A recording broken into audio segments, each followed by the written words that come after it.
Exponents and powers एक ऐसा topic जो वैसे तो काफ़ी इजी है, लेकिन फिर भी कई बच्चे इसे करने में डिफिकल्टी फेस करते हैं। तो आपकी डिफिकल्टीज को दूर करने के लिए और इस टॉपिक को आसान बनाने के लिए लेट्स बिगिन। अब शुरू करते हैं हम एक्सपोनेंट के मीनिंग से। लेट्स सपोज मेरे पास एक नंबर है 16 और मुझे 16 की प्राइम फैक्टराइजेशन शो करनी है, जो होगी 2 multiply by 2 multiply by 2 and again multiply by 2। 2 2 जा 4, 4 2 जा 8 एंड 8 2 जा 16। अब जब भी मुझे 16 की प्राइम फैक्टराइजेशन शो करनी है तो क्या मैं 2 को 4 बार लिखता रहूँगा? काफ़ी टाइम कंज्यूमिंग हो जाएगा। तो 2 को 4 बार लिखने से ज़्यादा अच्छा है कि मैं 2 रेज़ टू द पावर 4 लिख दूँ। यहाँ पर 2 जो है इसे हम बेस कहते हैं और 4 को हम एक्सपोनेंट कहते हैं। इसका मतलब होता है कि जो 2 है यानी कि जो बेस है वो 4 टाइम्स मल्टीप्लाई हो रहा है। लेट्स सपोज मेरे पास एक बड़ा नंबर है 32768। मैं इस नंबर को हर बार तो नहीं लिख सकता क्योंकि काफ़ी बड़ा नंबर है और इसे मेमोराइज करने में भी टाइम लगेगा। इसलिए इसकी एक्सपोनेंट फॉर्म हम लिख सकते हैं, जो है 2 रेज़ टू द पावर 15। ये बता रहा है कि जो बेस है यानी कि 2 वो 15 टाइम्स मल्टीप्लाई हो रहा है और 2 15 टाइम्स जब मल्टीप्लाई होगा तो वो ये नंबर बन जाएगा। Similarly 3 raise to the power 2 का मतलब है कि जो 3 है वो 2 टाइम्स मल्टीप्लाई हो रहा है, that is 9। 5 raise to the power 3 का मतलब 5 3 टाइम्स मल्टीप्लाई हो रहा है, यानी 5 multiply by 5 multiply by 5 which is equivalent to 125। अब हमारे ये जो एक्सपोनेंट्स होते हैं ये हमेशा पॉजिटिव नंबर्स नहीं होते, ये नेगेटिव भी हो सकते हैं, यानी कि 5 रेज़ टू द पावर -3। अब पॉजिटिव नंबर के जब एक्सपोनेंट्स होते हैं वो मुझे बताते हैं कि एक नंबर कितनी बार मल्टीप्लाई हो रहा है, यानी 3 रेज़ टू द पावर 2 ये मुझे बता रहा था कि जो मेरा बेस है यानी 3 वो 2 टाइम्स मल्टीप्लाई हो रहा है। Similarly 5 raise to the power 3 मुझे बता रहा था कि 5 3 टाइम्स मल्टीप्लाई हो रहा है, लेकिन 5 रेज़ टू द पावर -3 मुझे बताता है कि 5 3 टाइम्स डिवाइड हो रहा है, यानी 1/5 इंटू 5 इंटू 5। सिमिलरली अगर 3 रेज़ टू द पावर -2 है यानी कि 3 2 बार डिवाइड हो रहा है, यानी 1/9। इसके अलावा ये जो एक्सपोनेंट्स होते हैं ये फ्रैक्शन में भी हो सकते हैं, जैसे कि 4 रेज़ टू द पावर 1/2 या फिर 5 raise to the power 3/4। Fraction की जो प्रॉपर्टीज़ होती हैं वो एक काफ़ी हाई लेवल टॉपिक है और आपको अभी जानने की ज़रूरत नहीं है। तो ये थे बेसिक्स। अब हम शुरू करते हैं एक्सपोनेंट की प्रॉपर्टीज़ पे। फर्स्ट प्रॉपर्टी कहती है a raise to the power m multiply by a raise to the power n gives us a raise to the power m plus n।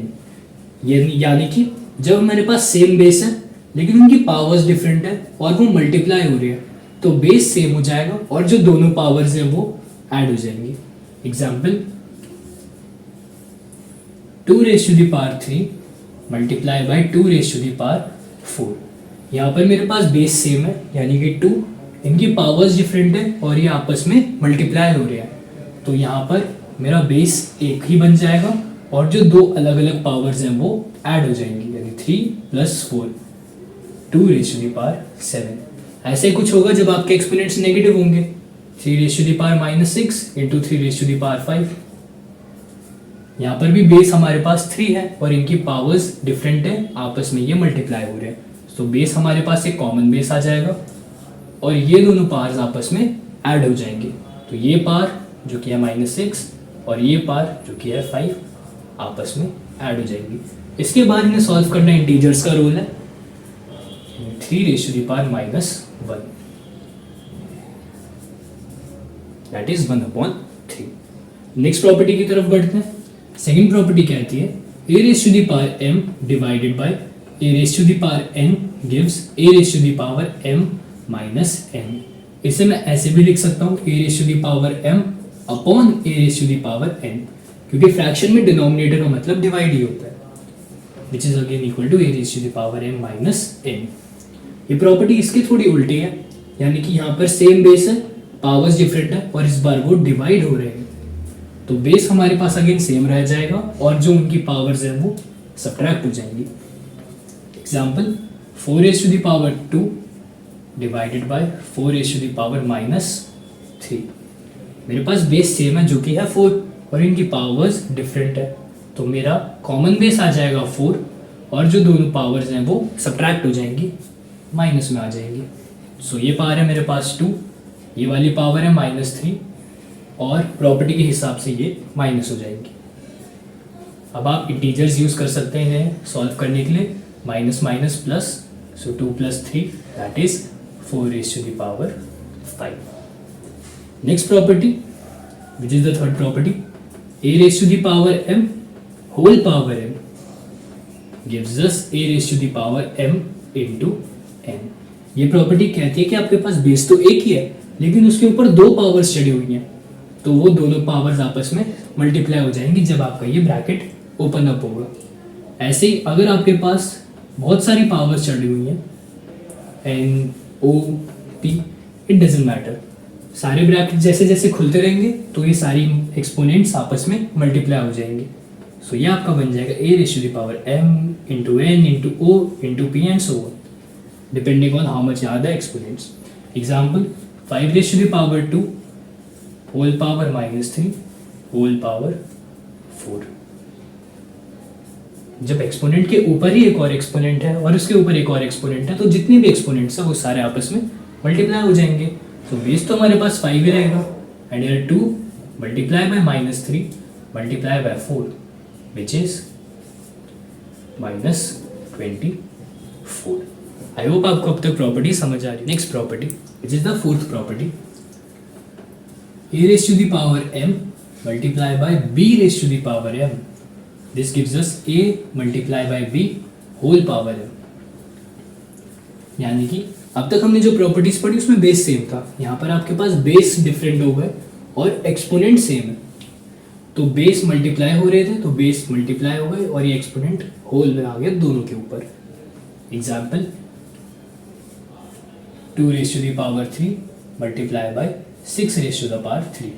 यहाँ पर मेरे पास बेस 2 है, यहाँ बेस मेरा 6 है लेकिन इनकी पावर सेम है, तो ये बन जाएगा 2 मल्टीप्लाई बाय 6 होल पावर 3, यानी कि 12 रेज टू द पावर 3। अब ज़रूरी नहीं है आपकी जो प्रॉपर्टीज़ है वो यहाँ से यहाँ जाए, हो सकता है आपके पास क्वेश्चन में कुछ ऐसा हो जिससे आप इसमें कन्वर्ट कर रहे हो। Example 30 raise to the power 2। अब मैं इस 30 को ब्रेक कर सकता हूँ, 5 multiply by 6 and again the whole power is 2।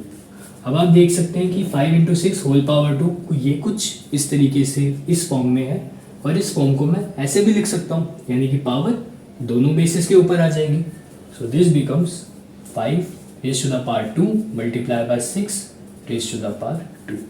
तो प्रॉपर्टीज सिर्फ वन डायरेक्शन में फ्लो नहीं कर रही, आप दोनों डायरेक्शन में ये प्रॉपर्टी अप्लाई करने के लिए आ सकती है। फिफ्थ प्रॉपर्टी जो इसी के उल्टी है, a raise to the power m upon b raise to the power m and again a upon b whole power m। यानी कि जब मेरे पास बेसिस डिफरेंट है, उनकी पावर सेम है और वो डिवाइड हो रहे हैं तो हमारे बेसिस डिवाइड हो जाएंगे और पावर कॉमन आ जाएगी। 2 raise to the power 4 upon 3 raise to the power 4, यानी कि अलग अलग बेसिस और उनकी पावर सेम, बेस आपस में डिवाइड हो रहे हैं। देन दिस बिकम्स 2 अपॉन 3 और ये पावर होल में आ जाएगी, whole power 4। Next property, well I think the easiest property, a raise to the power 0 equal to 1। यानी जब भी किसी बेस के ऊपर एक्सपोनेंट उसका 0 है तो वो कंप्लीटली 1 बन जाएगा। Example 50 raise to the power 0 1, 625 raise to the power 0 1, 8 9 3 4 6 7 1 raise to the power 0 that is 1। क्योंकि ये जो 0 है ना, ये बताता है कि ये जो बेस है ये आपस में मल्टीप्लाई ही नहीं हो रहा, तो जब बेस हमारा मल्टीप्लाई ही नहीं हो रहा तो आंसर उसका सिर्फ 1 रह जाएगा। सेवेंथ प्रॉपर्टी,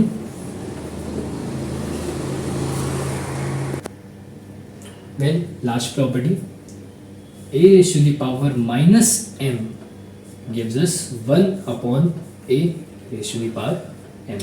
यानी कि जब बेस के ऊपर जो एक्सपोनेंट है वो नेगेटिव है तो ये जो बेस है उसे रेसिप्रोकेट कर देता है, और ये प्रॉपर्टी मैं आपको पहले बता चुका हूँ कि नेगेटिव एक्सपोनेंट्स होते हैं, इसका मतलब वो रेसिप्रोकल कर देते हैं, यानी कि 2 रेज़ टू द पावर -3 का मतलब हो जाएगा 1/2 रेज़ टू द पावर 3, यानी 1/2 × 2 × 2, 2 3 टाइम्स मल्टीप्लाई होगा तो यहाँ 3 टाइम्स मल्टीप्लाई हो गया और ये बन जाएगा 1/8, क्योंकि इस नेगेटिव एक्सपोनेंट का मतलब ही यही है कि ये जो बेस है मेरा वो कितनी बार डिवाइड हो रहा है। Similarly 3/4 raise to the power -6, तो ये जो बेस है वो रेसिप्रोकेट हो जाएगा पावर को ऐड पॉजिटिव बनाने के लिए, तो मेरा बेस है 3/4 जिसका रेसिप्रोकल हो जाएगा 4/3, और अब इसकी ये जो पावर है वो पॉजिटिव हो जाएगी, that is 4/3 raise to the power 6। तो ये थी एक्सपोनेंट की प्रॉपर्टीज। आई होप आपको सब क्लियर हो गया। अब जो प्रॉपर्टीज हमने पढ़ी वो क्वेश्चन में कैसे अप्लाई होती हैं ये जानने के लिए प्रैक्टिस क्वेश्चन सॉल्व कर लेते हैं। तो क्वेश्चन है ये 4 × 10 raise to the power 7, 6 × 10 raise to the power -5 whole power 2 upon 8 × 10 raise to the power -4, 3 raise to the power 1/2 whole power 4। इस क्वेश्चन को शुरू करते हैं। और एक्सपोनेंट्स में क्वेश्चन को सॉल्व करने से पहले फर्स्ट स्टेप ये होता है कि जो भी आपके बेसिस डिफरेंट है उन्हें आप प्राइम में कन्वर्ट करने की कोशिश करते हैं, यानी 4, अब मैं 4 को 2 × 2 लिख सकता हूँ। सो 2 × 2 जो मैंने 4 की जगह लिख दिया, बाकी सब × 10 रेज़ टू द पावर 7, आगे 6 जो कि बन जाएगा 2 × 3 × 10 raise to the power -5 whole power 2 upon 8 जो कि बन जाएगा 2 × 2 into 10 raise to the power -4 and then 3 raise to the power 1/2 multiply by 4 as it is. अब ये 2 दो बार मल्टीप्लाई हो रहा है, यानी ये बन जाएगा 2 रेज़ टू द पावर 2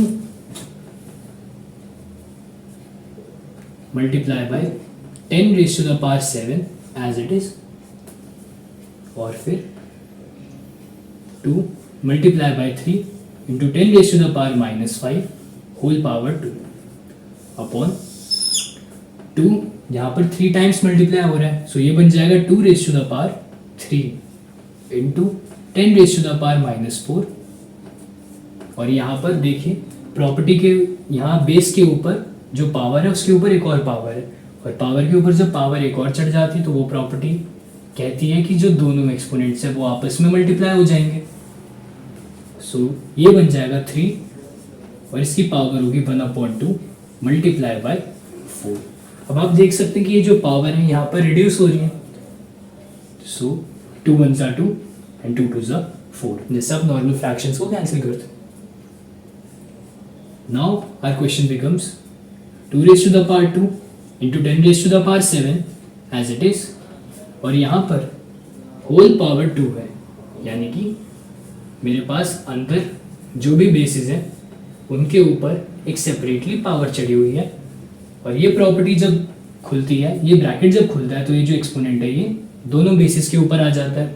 सो ये हो जाएगा a raise to the power m multiply by b raise to the power m। यहाँ पर 2 के बजाय 3 बेसिस है तो ये पावर तीनों बेसिस के ऊपर सेपरेटली लग जाएगी। So here 2 raise to the power 2 multiply by 3 raise to the power 2 multiply by 10 raise to the power -5, और इसी के ऊपर ये पावर 2 लगेगी, so whole power 2। That's how हम एक न्यूमरेटर को ब्रेक करेंगे upon 2 raise to the power 3 into 10 raise to the power -4 into 3 raise to the power 2, जो कि ये रिड्यूस होकर सिर्फ 2 बच गई। अब आप देख सकते हैं यहाँ पर भी 2 है, यहाँ पर भी 2 है, यहाँ पर। सो जब सेम बेसिस है उनकी पावर्स डिफरेंट है तो हमारी प्रॉपर्टी लगती है a raise to the power m multiply by a raise to the power n which is equal to a raise to the power m plus n। So यहाँ पर ये जो 2 है इसकी पावर ऐड हो जाएगी, that is 2 plus 2 multiply by 10 raise to the power 7 as it is into 3 raise to the power 2 into, और यहाँ पर 10 raise to the power -5 raise to the power 2, यानी फिर से 2 बार पावर्स चढ़ी हुई है। ये वाली प्रॉपर्टी के अकॉर्डिंग हम इन दोनों एक्सपोनेंट्स को मल्टीप्लाई कर देंगे। तो 10 raise to the power -5 multiply by 2 which is -10 upon 2 raise to the power 3 multiply by 10 raise to the power -4 multiply by 3 raise to the power 2। अब आप देख सकते हैं 3 रेज टू द पावर 2 और यहाँ पर भी 3 रेज टू द पावर 2 है, सो ये सिंपली कैंसिल आउट हो सकता है। इसके अलावा अगर आप यहाँ पर एक्सपोनेंट की प्रॉपर्टी अप्लाई करोगे तो उससे भी कुछ खास इफेक्ट नहीं पड़ेगा। That is 3 raise to the power 2 upon 3 raise to the power 2। अब क्योंकि सेम बेसिस है और ये डिवाइड हो रहा है तो इनकी पावर्स सब्ट्रैक्ट हो जाती हैं। So 3 raise to the power 2 minus 2, ये आपको बना देगा 3 रेज टू द पावर 0 और 3 raise to the power 0 is 1। तो आप ये शो करके आप इसे रिड्यूस करो या फिर आप डायरेक्टली यहाँ से रिड्यूस कर दो, द पॉइंट इज योर्स। बात एक ही है। Now 2 raise to the power 2 plus 2 2 raise to the power 4 multiply by 10 raise to the power 7 multiply by 10 raise to the power -10 upon 2 raise to the power 3 into 10 raise to the power -4। अब यहाँ पर 2 same basis है और इनकी powers different है, ये दोनों आपस में डिवाइड हो रहे हैं तो इनकी पावर्स सब्ट्रैक्ट हो जाएंगी। वही यहाँ पर 10 जो न्यूमरेटर में है वो सेम बेसिस है और ये साथ में मल्टीप्लाई हो रहे हैं तो इनकी पावर्स ऐड हो जाएंगी।